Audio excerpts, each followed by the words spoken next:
Salve pessoal, aqui é o João, mais uma vez, né? Hoje eu quero trazer um vídeo um pouco mais simples, mas também profundo, né? Eu quero trazer uma coisa que eu estava estudando aqui, né? Para uma matéria da faculdade, né? Bom, no meu caso, né? Eu faço faculdade de matemática na UFAM, né? Tô de férias no momento. Logo eu vou entrar pro meu segundo período da faculdade, né? E eu tava querendo me adiantar aqui em algumas matérias, dar uma olhada básica, né, pra não chegar com tanta dificuldade no segundo período, e também para evitar sofrer menos, como eu sofri no primeiro. Para quem quiser, né, quem vai ingressar à faculdade, né, ou quem tá no primeiro período também, se quiser tentar essa estratégia, eu acho que é interessante, né. Também você não vai viver estudando, né, com certeza, você vai viver socialmente, né, ter uma vida social, aproveitar as férias, né. Mas também é bom tirar um tempo para fazer isso. Eu tava dando uma olhada em cálculo 2, né? Bom, para quem não sabe, no primeiro período de matemática, né, a gente vê cálculo 1, álgebra linear 1, teoria dos números, né? E como eu sou de bacharelado, a gente viu uma matéria de estatística, né? No caso. E agora, né, nas férias, após ter passado nas matérias, né, no primeiro período, com muita dificuldade, né, eu decidi dar uma olhadinha em algumas das matérias que eu vou ter no segundo período, para eu ter uma noção e entrar mais preparado, mais firme. Eu estava olhando sobre cálculo 2, né?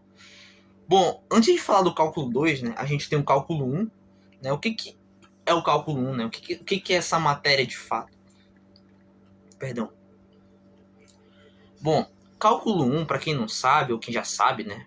É bom relembrar, é uma matéria na faculdade que a gente vai estudar o comportamento de funções.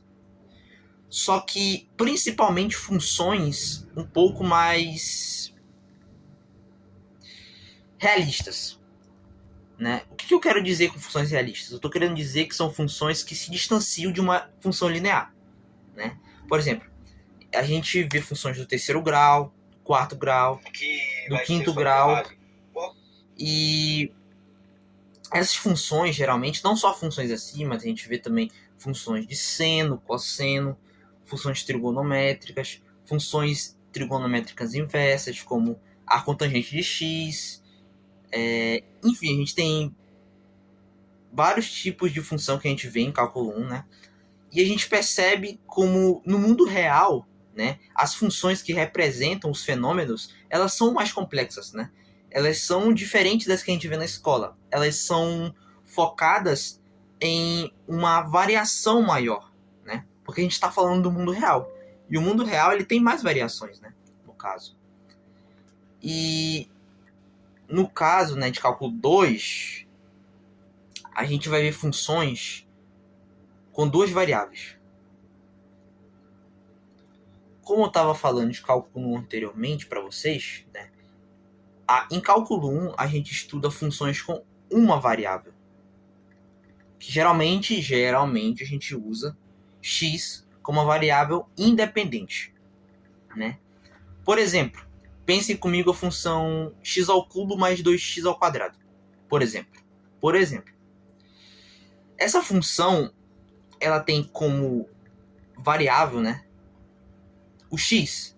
Eu posso dar para x quaisquer valores, né? No caso, x vai ser entrada. Esses valores que eu vou dar para x vão ser entrada. E a gente vai ter como saída y, né? Ou f de x, né? Forma de a gente chamar também.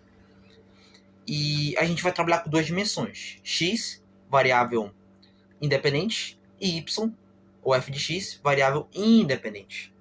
No caso, a gente vê isso no plano cartesiano, né, comum.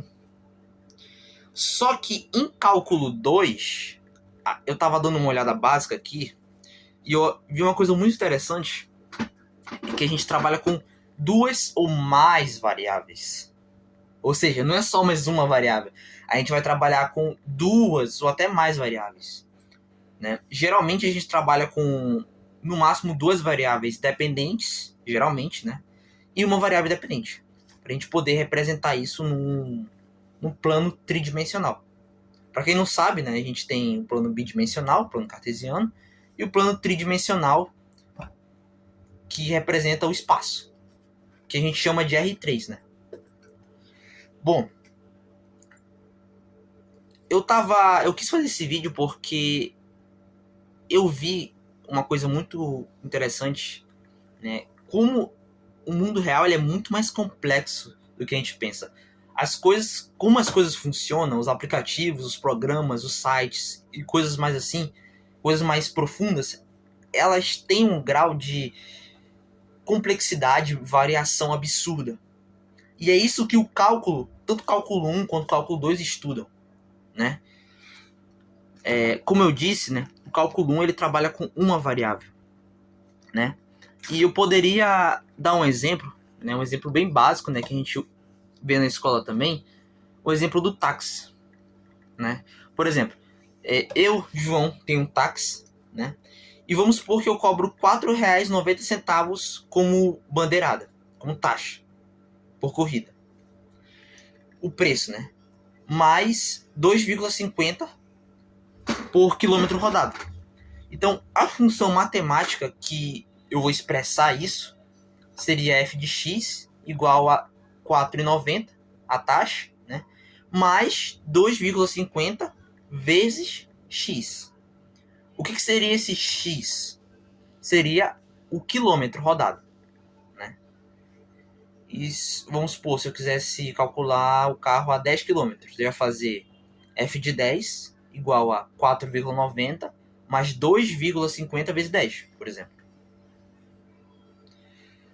Só que no mundo real, né, em aplicativos como Uber, por exemplo, a gente tem variáveis e fatores que alteram o preço bem mais amplos do que isso. Não é só o quilômetro rodado. A gente tem a distância, a gente tem o tempo, a gente tem o modelo do carro, né? Do Uber, se você vai pegar Uber normal, Comfort, Motor Uber, entrega, né? Etc. E vários outros fatores, várias outras variáveis, né? E é nesse ponto que o cálculo 2 ele toca, né? Vou dar um segundo exemplo, né? Eu já vou direto ao ponto que eu quero falar, né? Sobre como na Uber a gente vê, a gente pode não ver, né? Mas quem é matemático entende, né? E sabe que tem isso, né? Como a gente vê o cálculo 2 inserido lá, né? Primeiro eu vou falar do segundo exemplo. Vamos supor que eu tenho um táxi, né? Voltando para o exemplo anterior. E eu vou cobrar R$ 4,90 por taxa, né? E 2,50 por quilômetro rodado. Mais R$ 33 de tarifa horária, né? O valor pago por hora quando o carro fica parado. Perceba que agora o que vai variar no meu preço não é só o quilômetro rodado, é também quanto tempo o carro vai ficar parado. O Uber que eu vou pegar vai ficar parado. Por exemplo, por causa do trânsito, seja algum imprevisto, né? Seja clima de chuva também, né? Que atrasa um pouco. Todos esses fatores, né? E ficaria assim a função. Lembrando, R$ 4,90 a taxa, 2,50 por quilômetro rodado e R$ 33 por tarifa horária, né? Valor pago por hora quando o carro está parado. A função que a gente vai expressar aqui seria f de x e y é igual a 4,90, que é a taxa, mais 2,50 vezes x, em que x é o quilômetro rodado, mais 33 vezes y. No caso, y seria o valor pago, de novo repetindo pela terceira vez, né, por hora quando o carro ficar parado. Então, a gente tem aqui uma função f de x e y, em que a variável x, quilômetro rodado, e y, valor por hora quando o carro ficar parado, vão ter uma atuação direta de alteração no preço. elas vão ser a variável independente. F de x e y, que eu vou chamar de z, por exemplo, vai ser a variável dependente, que vai depender das outras duas que eu falei. E indo para se aprofundando um pouquinho mais na Uber, a gente tem algumas variáveis que alteram o preço do nosso carro. Eu vou dar uma lida aqui, né, que eu estava pesquisando. Bom, só ir atrás aqui. Olha só. Quais as variáveis no aplicativo Uber, variáveis, que são responsáveis por alterar o preço?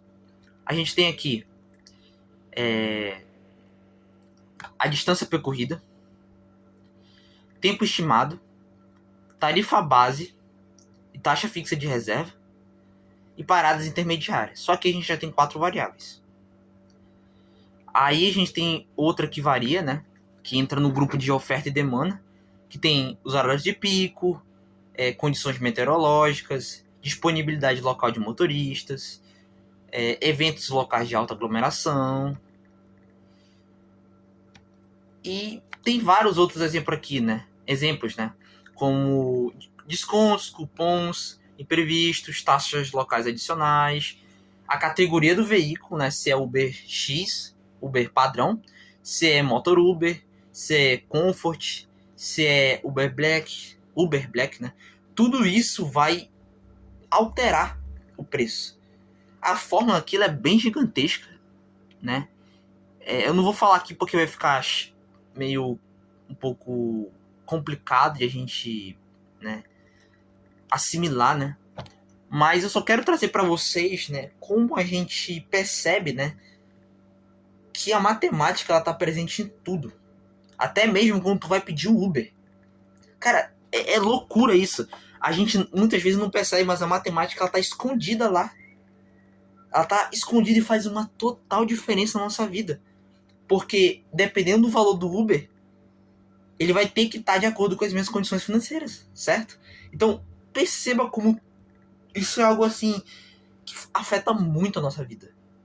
Matemática é uma coisa assim tão, sabe? É por isso que eu gosto, sabe, dessa área. Eu gosto muito de matemática, sabe? De cálculo, dessas matérias. Eu acho muito interessante. É muito interessante ver como isso afeta o nosso mundo.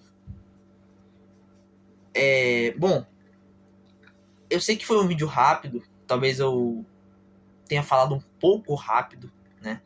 Peço perdão por isso, né? Muitas vezes eu me empolgo e acabo falando rápido. Eu vou tentar falar mais devagar nos outros vídeos, né? Mas qualquer coisa vocês comentem aí no que eu posso melhorar. Se vocês acharem que o vídeo tá bom, podem comentar. Se vocês acharem que tá tudo horrível, pode comentar. Se vocês acharem que tá mais ou menos, comentem também. Tudo é pro crescimento, né? Eu acho que por hoje é isso. E eu finalizo por aqui. Obrigado por quem assistiu. Tchau.